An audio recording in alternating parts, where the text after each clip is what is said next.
I thought raw veganism was the cure-all to everything. I was wrong and I was miserable.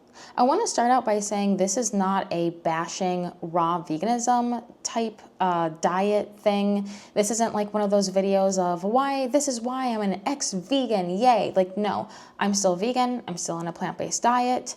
I really just have an issue with the raw vegan community and just a lot of things that go on there. I felt really good eating predominantly raw, like a lot of fruit. I really did. There were things behind the scenes going on that were stressing me out, and I had to go back to eating predominantly cooked food. And to be honest, I feel less stressed. When I first got into raw foodism, I'm gonna hopefully just call it raw foodism, because like veganism isn't a diet, right?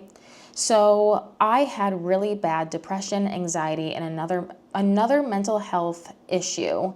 And I really just wanted to cure my depression. That's all I wanted to do. I had taken pharmaceuticals for years. I tried supplements in the past. Supplements are very expensive, by the way. I was paying like $300 to $600 a month. And I felt like it was a placebo effect. I didn't really truly get rid of the depression. And then after doing years of research, I'm like, you know what? I just need to go on a raw food plant-based diet, try it out for 30 days and see how I feel. I made a bet with God, or a deal with God. I told God, I'm like, if you cure me in 30 days, I will stay on a plant-based diet. I'll never go back to eating animals again, right?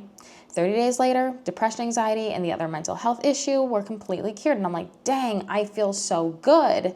I have to stick with this. And so that turned into, staying on that diet. After the 30 days, I added cooked food back in, and then I struggled with that for about a year. I decided to do a juice cleanse, right? And it was like a weekend, 5 to 7 days into the juice cleanse, and I'm like, dang, like this is really hard. I need to join a community that can like help me stay motivated and stay on this path. So I joined a raw vegan community. And well, again, not vegan, because the person that owns a community is not vegan, turns out. But I joined this community, and all these people were on juice cleanses as well. They called them juice fasts, although now it's a cleanse because you're technically eating, right? It would be a fast if you're not eating anything, like if you're on a water fast. Didn't know that back then, right? So I did that, and I did that 120 days. It was so hard. Oh my gosh, it was so hard. I don't even know how I made it through. I lost so much weight. I ended up underweight. It was really bad. It was really hard to get back to eating whole foods again, but I pushed through. I made it through. I added whole foods back into my diet. And the whole purpose of doing the juice cleanse was I was just heavily addicted to cooked food, because that's what they call it, right? It's an addiction to cooked food. All these people are addicted to cooked food, and that's why they eat all this cooked food. So you have to get yourself off of it by doing a juice cleanse and getting rid of mucoid plaque. Now, mucoid plaque doesn't exist. Didn't know that back then. I bought into it because, it's hard too. It's like you go to the doctor. The doctors run tests. They tell you, oh, you need to take this medication. You need to do this. You need to do that. Years later, you're still sick, and you're like, what the heck? Like, why am I paying my doctor when I'm still sick and they're not helping me? So there's all these people in the group who just don't trust doctors because they've been sick for years, and the doctors just aren't helping them, right? So I get back onto whole foods again, and I stay off of predominantly cooked food. So I'm doing predominantly raw, feel really good. I get to a point where I feel really good. It took months after the juice cleanse, because when you go months without eating whole foods and then you go back, I had stomach aches, nausea. I just felt so sick after a juice cleanse. And I don't really want to be arguing with people. If you healed something on a juice cleanse, I think that's great. I'm not debating that. I'm just saying, this is my personal story. I'm not attacking anyone. I've heard of people healing other things on a juice cleanse, right? But I got sucked into this community because this guy heavily pushes juicing and then staying 100% raw, which turns out this person is not 100% raw either, but Yeah, there's all these different people doing all these different things, right? In the group, it was kind of nice because 99% of people bought into it at the time. Gosh, I didn't know back then. I shouldn't have done that. But everyone typically bought into this, so we're all on the same page. Coming out of that group, because I ended up leaving that group because it was just so toxic. Once I found out, oh my gosh, we're not actually supposed to do this to our bodies. We're pushing our bodies to the point of some people are ending up in the hospital. Like, this is very dangerous. Then I'm just like, I don't trust this person anymore. They scammed me. They scammed other people out of thousands of dollars as well. A lot of people are very angry with it. And it's not worth it to really take it any further. So I'm just like, I'm just going to leave this group. So I end up jumping around from different community to different communities. And people just say different things. There's one group, they don't do any salt or any added salt, right? Because there's sodium in foods already. They don't do added salt. They don't do added spices, added herbs. It's just only whole foods only. They don't do nuts. They don't do seeds. They don't do anything cooked whatsoever. And those people, I forgot what that community is called, but there's that group of people, right? And then they're telling other people, if you're not doing it this way, you're in the wrong and you're hurting yourself. Then there's the other group that's like, they're claiming they eat 100% raw, but like nuts and seeds aren't raw. They're cooked. They're heated to a certain point. Because like when you take the seed or the nut, you have to remove the inside, right, from the shell. In order to do that, a lot of the companies use heat. Like all these machines that they're using to mass open all of these nuts and seeds, like they heat the product to force open the shell, right? Now there are some that you can get 100% raw, but that's people doing it like by hand. It's actually very dangerous too. I think it's like cashew nuts or something where it's dangerous. There's like this chemical in the nut, and if you open it by hand, you can like burn yourself. And so it's just like not good. So basically all these people claiming to be 100% raw, most of them are lying. I found that out the hard way, where I'm just like, well, how are people doing 100% raw? And all these people are saying how they're doing 100% raw, and then it turns out, oh, they're not actually. So getting sucked down to that. And then I've joined other groups where they're like, well, you're low. People typically on a raw food plant-based diet are low in iodine, and you need to get that up. So just hearing all these different people say all these different things is exhausting. It's like, you can't go to the doctor, right? You can't go into the doctor and tell your doctor, hey, I'm on this raw food diet. I'm worried about these things. What should I do? Because then they'll try to dissuade you. They'll tell you, don't do a juice cleanse. They'll tell you, don't eat raw. You need to eat all this other stuff. So it's almost like you're stuck. You have to hire these people and pay them thousands of dollars, depending on who you're working with, to get the help that you feel like you need, because a doctor isn't going to be able to walk you through it. And so you're just wasting this money. Personally, I didn't do all of that, but I know people who have lost thousands of dollars on these programs, and then they're even sicker. They get sicker over time because they're not giving their bodies what they need. You're told, keep pushing through, keep pushing through, keep pushing through. And if you don't keep pushing through, they tell you you're failing. You did this to yourself. They blame you. It's like this manipulative, narcissistic tactic that they use, and it's just to get more money, right? Because they're selling you something. That's why these people are making a lot of money. And so it just got to a point where I was friends with like 3 different people on this diet, right? On the raw food diet. We were all doing something completely different. But the thing that really was hard for me is I was isolating myself heavily. So I started a raw vegan meetup group when I was in Minnesota, and I would meet up with people. I think started out doing 2 times a month, and then when we went down to like once a month. And that was nice. But it's like in everyday life, before I went on a raw food plant-based diet, I was going out a lot more because I wanted to, right? And then it became time, or it just got to a point where I didn't feel comfortable going out because I didn't want to be around people eating cooked food. Because what if I felt so overwhelmed that I end up eating cooked food, right? Because I was so scared of going back to eating cooked food because I felt so sick. I had stomach aches, I had headaches, I would feel nauseous. I would feel like crap every time I ate cooked food. Now I know that my body just needed a break. You know, if you can stay raw food, plant-based long term, that's great. But for me, I would need the whole world to be on a raw food, plant-based diet for it to make sense for me to also be on a raw food, plant-based diet long term, because I was self-isolating. I felt very lonely, very isolated because I wasn't going out and being around people. I was just staying home. Also, doing YouTube, I was just heavily into YouTube. I mean, if you go and watch my older videos, I was making a lot of shorts. I was doing like one short a day and trying to keep up with all of that. So I just felt very stressed in Minnesota. Back then, I also started out, I had a dog that was very sick, and I just think it was like so much stress, and I couldn't take all of it. And then also, another thing I want to mention is, gosh, it would take me so long to eat one meal. Like if I'm eating an all fruit meal, it would take me an hour or more at times just to eat one meal. By the time I'm done eating that meal, I'm hungry again because my body has digested the fruit very quickly. So I feel like raw veganism preys on people who have binge eating disorders. Because people who are binge eating are constantly eating, right? You're being told you can eat whatever you want, whenever you want, as long as it's raw. But you're never actually learning the skills to be like, you know what, I don't have to eat because I'm not hungry. It's like, no, eat all the time. And so I just think that's very unhealthy. The other thing is I had a friend on a raw food, plant-based diet at the time, and she was doing predominantly raw. I was doing cooked at this point.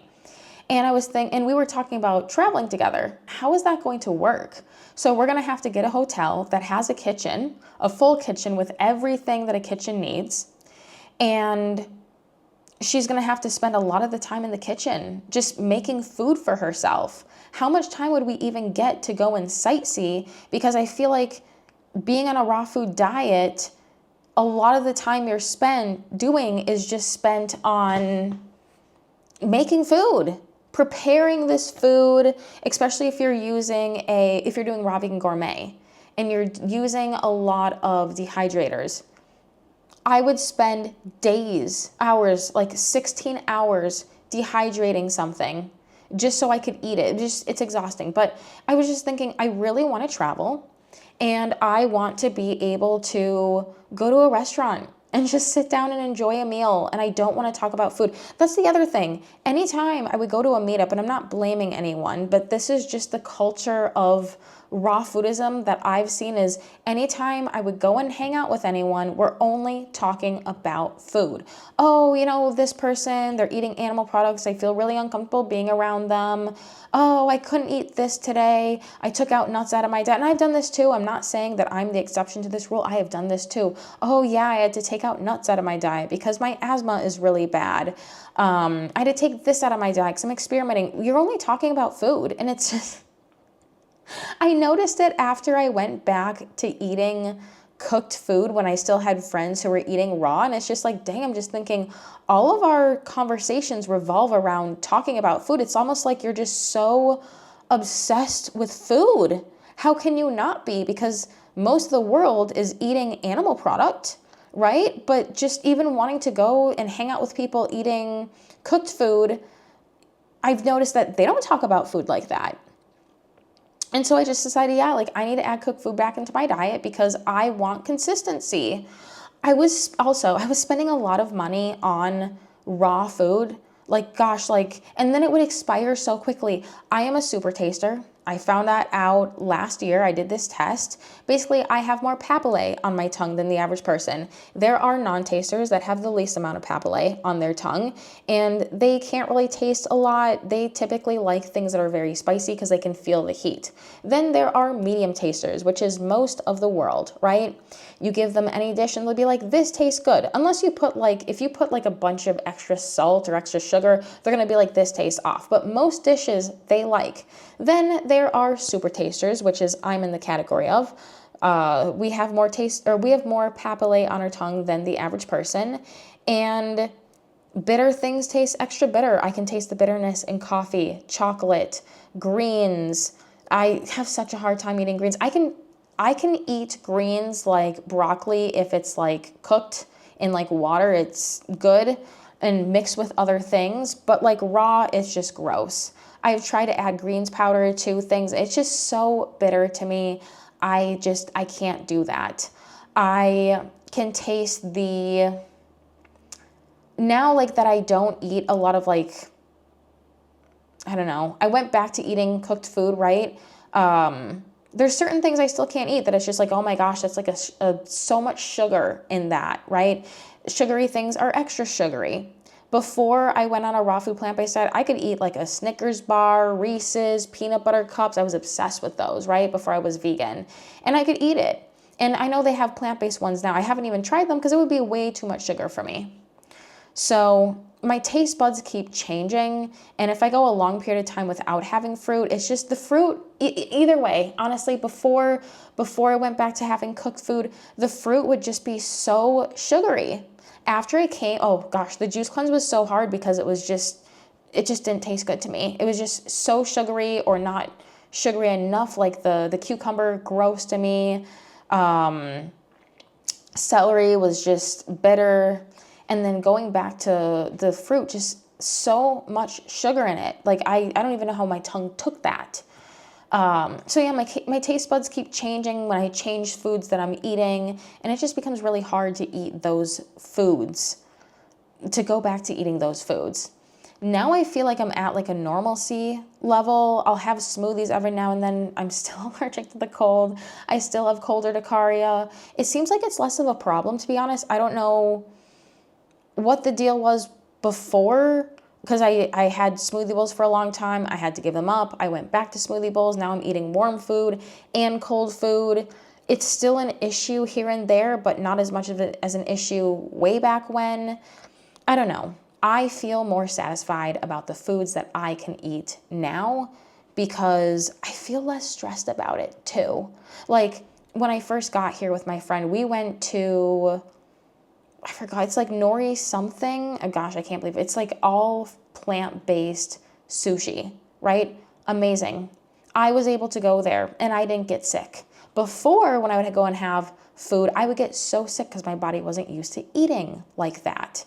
I had gone out to eat with someone who was doing raw and they had raw vegan gourmet. They got so sick. I had another friend who ate raw vegan gourmet, got super sick because their bodies aren't used to having the added salt, the herbs, all that stuff, and they would just get so sick. And I just like, I don't want to deal with that. I want to be able to travel. I want to be able to go out to eat.